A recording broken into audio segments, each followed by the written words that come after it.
Machi 12 Jumatano. Mwaka wa 2025. Nguvu za mwinjilisti.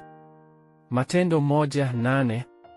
Lakini mtapokea nguvu, akiisha kuwajilia juu yenu Roho Mtakatifu, nanyi mtakuwa mashahidi wangu katika Yerusalemu, na katika Uyahudi wote, na Samaria, na hata mwisho wa nchi. Watu wengi wanataka kupokea majibu makubwa zaidi katika maisha yao. Basi ni nini hasa ufafanuzi wa jibu?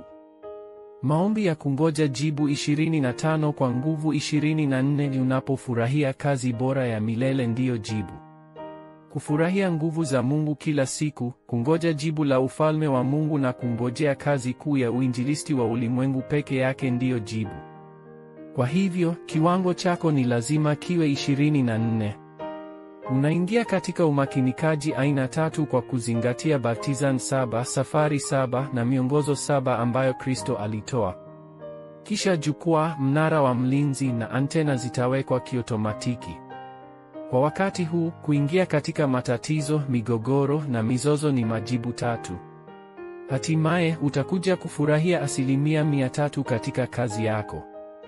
Kuanzia wakati huu na kuendelea, majibu muhimu katika kanisa na shamba yataendelea kutokea. Yesu aliahidi kazi za Roho Mtakatifu katika miaka yake mitatu ya huduma ya hadharani, na alizungumza juu ya uwezo wa kiti cha enzi kwa siku 40. Baada ya kupata ujazo wa Roho Mtakatifu katika chumba cha juu cha Marko, waliweza kuona ibada ikihuishwa na utimilifu wa neno ukifanyika. Kwa wakati huu, majibu ya 24, 25 na umilele yalidhihirika. Ikiwa ni hivyo, nini kitatokea upokeapo nguvu hizi? 1. Binafsi, agano.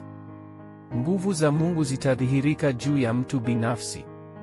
Wakati agano la hakika ambalo Mungu hutoa linapowasilishwa, utaanza kuona majibu kuanzia hatua hii na kuendelea.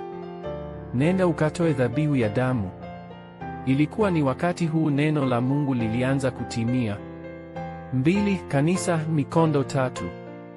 Utaanza kuona mikondo 3 kupitia kanisa. Utaanza kuona mkondo wa neno, maombi na kushuhudia unapofanya ibada siku ya Jumapili. 3. Maisha, kazi za Mungu. Hatimaye, kazi za Mungu huanza kudhihirika katika maisha yako. Siku moja Yusufu akawa waziri mkuu na akawa njia pekee ya uinjilisti wa ulimwengu.